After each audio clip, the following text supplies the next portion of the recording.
Welcome back to this Economy 2022 special lecture series, which constitutes economic survey and current affairs for the past 2 years. So, this is a continuation of the previous video, which was about inflation. And in this specific video, we'll be looking at the measures taken by the government to handle inflation in the past couple of years.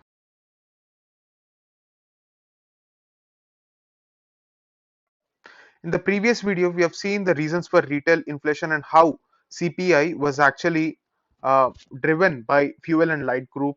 These are the basket of goods which are tracked in CPI. All the details have been discussed in the previous video. If you haven't watched it, please go back and watch it. As already discussed in the previous video, CPI is much more responsive to inflation in food. Here you can see that last year we have touched almost 13-14% with respect to food inflation. Uh, and we have seen a downward trend since then. Again, in January 2022, we are witnessing an upward trend. Why are we witnessing this volatility, and what are the steps that government must take to contain this? This is what we are trying to understand in this particular video. So when we want to talk about CPI, or the consumer price index, there are certain volatile items that we have to focus really upon to contain that the impact is minimal on the larger segment of the crowd. One, pulses; two, tomatoes, potatoes, and onions; fish and meat; and finally, edible oils. So each of these items constitute the volatile segment of our CPI basket, and that is why we have to take certain measures because they are within our control. When we are dealing with agricultural commodities, we have to understand the difference between seasonality and shock. Seasonality means in off season they are not available. Let's say, for example, peas or matar, as it is called in Hindi. They are not available throughout the year, and they require storage infrastructure to ensure their supply is uniform across the country and available throughout the year. This seasonality should be contained for most used items like tomatoes, onions, and potatoes. And the second thing that you have to understand is shock. This is not the same as seasonality.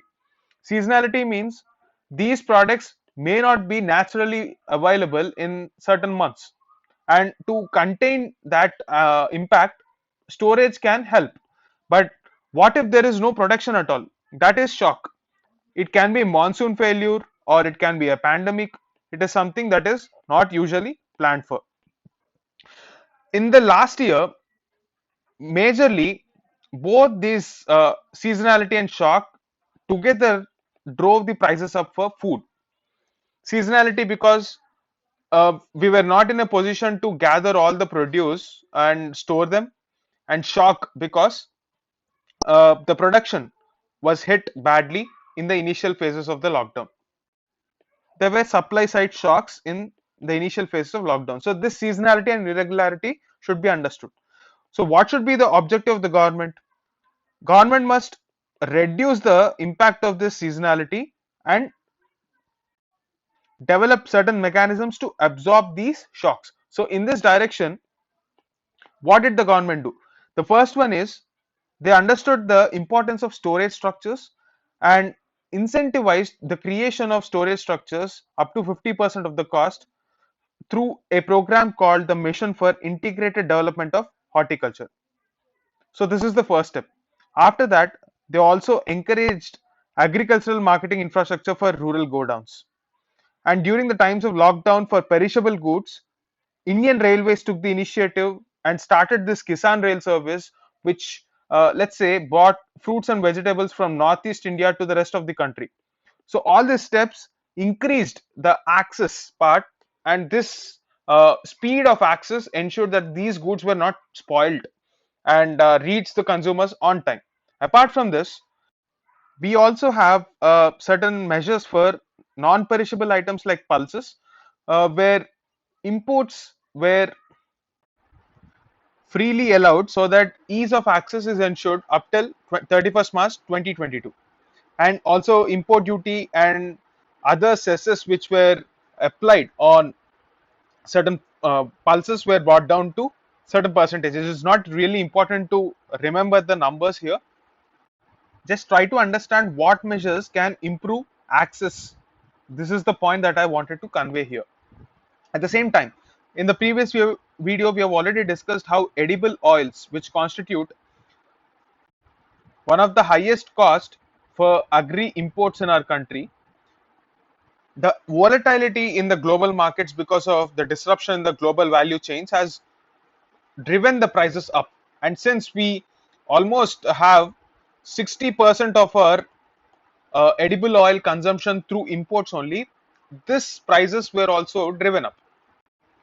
And because of this, in order to reduce the impact on the consumers, duty was also reduced by the government.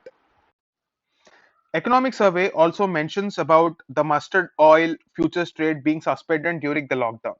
Now let us understand what futures trading is. In a normal scenario, take the price of a commodity, for example, it is 100 rupees. Because of the uncertain situation in the future, this 100 rupees commodity might increase to 150 rupees, or if government takes certain other steps which are beyond the control of the seller, it can crash to 45 or 50 rupees. Now in these both cases where both the outcomes are equally possible, both the buyer and seller want to ensure that they are insured in such uncertain situation. So they enter into an agreement saying that, let's say 10 days from now, irrespective of the situation, the seller will sell this commodity at 110 rupees. And this extra 10 rupees is acceptable after 10 days for the buyer, because let's say if the price increases to 150 rupees, he will be benefited. And if the price crashes, again, here also the seller will be benefited. So both of them are taking a mutual risk. It might be possible that the price increases to 150 and seller might get less profit than what is getting right now, but that is mutually acceptable in this trade. This is nothing but futures trading. So during the lockdown, this was suspended because there was no access. If traders go on to make futures trade with international parties, local availability will be reduced. That is why government decided to suspend this futures trading. This is also one step that was taken. Another step that was taken was soya meal, which is an essential ingredient for the poultry industry. It was brought under the Essential Commodities Act. Let us understand what this Essential Commodities Act is. Back in 1960s, when India did not have enough food grains, we depended on a lot of countries. So in this context, US's PL 480 program is very important. So US used to give us food grains and India used to import them. During those times, it so happened that a lot of people who are in this commodity trade used to store them. They used to hoard them, and this reduced the availability of grains and increased the prices. So Essential Commodities Act is basically used to handle inflation when it was introduced. And you have to know certain things for preliminary examination. The first point is that there is no specific definition. What is defined in this act is there is a section 2A which says that any commodity which is amended and added to the schedule, it will be considered an essential commodity. And who has the power? Central government. What is the ministry? Consumer Affairs, Food and Public Distribution. This ministry implements this act. So these are the points that you have to remember for prelims examination. And during the pandemic, to ensure supply, Essential Commodities Act was invoked so that black marketing does not happen. We have seen how food actually increases the sensitivity of CPI, and the next important component is fuel. So at the end of this entire economic survey series, I'll be making a special video on schemes that are important for the prelims exam. For now, just remember that PMUY was launched in August 2021. I mean, the second version of this scheme is launched in 2021, the details for which will be discussed in that schemes video. The second thing is kerosene, which has been the traditional fuel. Government wants to phase it out, and no subsidy is given on kerosene because it is not a clean fuel, and we are already giving a subsidy on LPG. Since government is promoting the use of LPG, we want to phase this out. So PDS stores still sell this kerosene, but at market price. There is no subsidy here. Please remember this point. How do you remember? Because it makes absolutely no sense to promote both LPG and kerosene both at the same time. But yet we are compelled to give kerosene supply, because a lot of houses in our country still don't have these LPG stoves. That is why we are promoting the scheme PMUY, which we will be discussing later. So what should the government do? This can be a question for your mains examination. Now, don't look at agriculture just as an issue of economy. It is linked to something else as well. It is linked to our sustainable nutritional access or nutritional security. We were not just talking about food security, we are talking about nutritional security. When you're talking about just food, we are focused on just carbohydrates. But when you're talking about nutritional security, we are talking about proteins, that is in the form of pulses, vitamins, etc., for a complete healthy well-being of a human body. So this is also important, and sustainability is important because we don't want to spoil our environment uh, just for mass production. We have to ensure that they are environmentally sustainable. So on one of the articles that was posted on the Hindu Highlights channel, we discussed this in a specific context of an article which talked about nutritional security. So what is the central premise in that article was, we need to adopt to food systems instead of just focusing on food security. So that article discussed certain approaches, and I've linked this with certain other previous articles. You can go through that link by just searching for this nutritional security keyword. But what are the steps? Let me broadly discuss. First thing is agroclimatic approach. What does this mean? In our country, there are various agro zones, and each of those zones, let's say for example, if there is less rainfall, those areas should have millets. So climate smart agriculture is an approach needed for this purpose. It is discussed here. You can go through this link in the channel. Second thing is crop diversification, because if rice and wheat get a majority of MSP, farmers will be discouraged to produce anything else. So we have to ensure crop diversification, and MSP should be given for other crops. Actually, MSP is given, but procurement is not done. That is a different issue completely. So procurement must also be done so that people consume that millets and other crops which are sustainable and grown in their respective agro zones.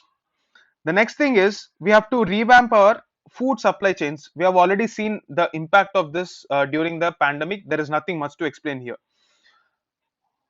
Next thing is natural resource conservation, especially soil conservation and water conservation. Soil, because we are talking about land degradation as a problem. The yield of agricultural produce is continuously reducing.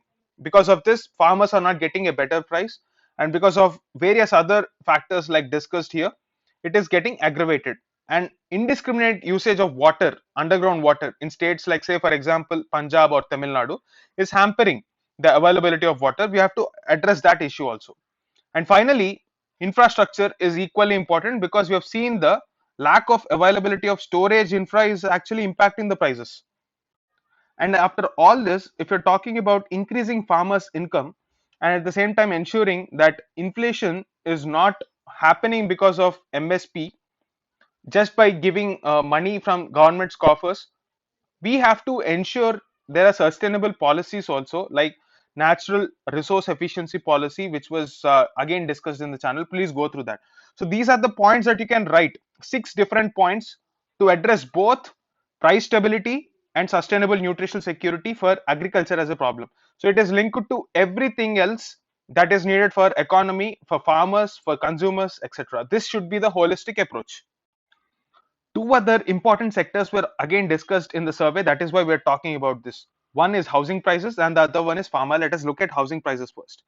So what happened during the COVID first phase? Obviously, construction of new houses slowed down because there was no construction worker on the site. Migrants left their places of work back to their villages. And obviously, because of the uncertainty associated with the first phase, people did not want to buy their houses. They just kept the cash on hold. After phase two of the COVID, despite being so dreadful than the first phase, there was a situation of pent up demand, and this increased activity both for purchases as well as for construction activity, and this has actually driven the demand. Apart from this, even the banking sector started offering loans like up to 6.25%. So this also was a huge advantage. Previously, home loans were around 9%. So with less interest and pent up demand, the prices went up.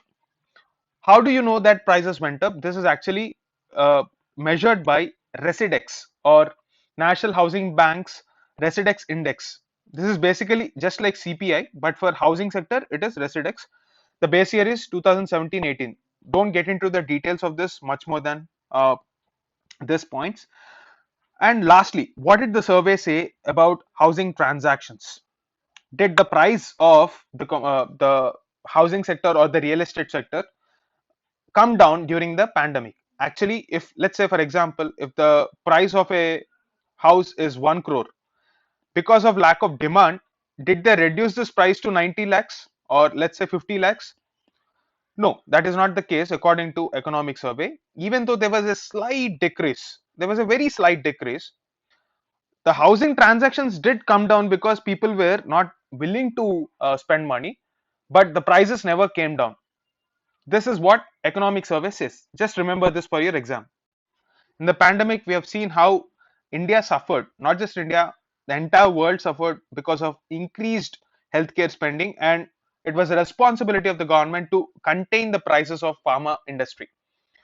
Now, when we want to talk about the pharma industry, which ministry deals with this? Ministry of Chemicals and Fertilizers, and under that there is this Department of Pharmaceuticals, and under that you will see that there is an organization called NPPA, which is responsible for fixing or revising the prices of bulk drugs or active pharmaceutical ingredients, which are the basis for medicines in our country. So, medicines availability is not a problem, but the price is a problem. So government regulates pricing of drugs. What is the body that decides? NPPA or National Pharmaceutical Pricing Authority, which is under the Department of Pharmaceuticals. It is an attached office of the Department of Pharmaceuticals. So this body, based on its powers that it gets from Essential Commodities Act, creates a national list of essential medicines. 2015 is the latest list that is available, and there is another thing called the Drug Price Control Order. Okay, this order is based on Essential Commodities Act, which creates this NLEM, and NPPA has the authority or suggests the government how much price ceiling should be set. So during the pandemic, trade margins were capped, prices were capped, anti-cancer medicines were also made available at a very low cost because of the economic hardships that our population is facing. So just remember the role of NPPA, its relation to Essential Commodities Act here. Okay, what is Drug Price Control Order 2013? I want you to post in the comment section below. So these are the initiatives taken by the government, which is mentioned in the economic survey. The economic survey, in the last concluding paragraphs of this particular chapter, also talks about the long term perspective for management of this supply side factors. Let's say, for example, food. So it talks about how we have to change our production patterns, let's say, encouraging farmers to shift from cultivation of rice and wheat to pulses and oil seeds. We have already discussed that when we are talking about crop diversification in the previous slide. The second point it talks about is the calibrated import policy. Certain African countries like say Malawi, they have very cheap pulses. Now traders, in order to gain more benefits, import these pulses from Malawi, and this they seek the government's permission. So if there is no protocol by the government to allow imports into our country, local pulses production will be affected because the market might be unconducive for farmers to produce pulses. They feel that anyway the traders would be importing from these countries, so they would not bother producing it, which will increase our dependence on others. So it is important to have a memorandum of understanding with different countries to set how much production is valid production, or rather how much import is a valid level of import. That will give certain amount of certainty for traders as well as farmers. The next thing is storage infrastructure for perishable commodities, which we have already discussed prior to this slide. So that's it for now, guys, and this is more oriented towards the mains examination, and it will definitely help you in your prelims understanding and elimination of options as well. So that's it for now. If you like this video, please like, share, and subscribe. And I've made this video as short as possible. Thank you for your patience.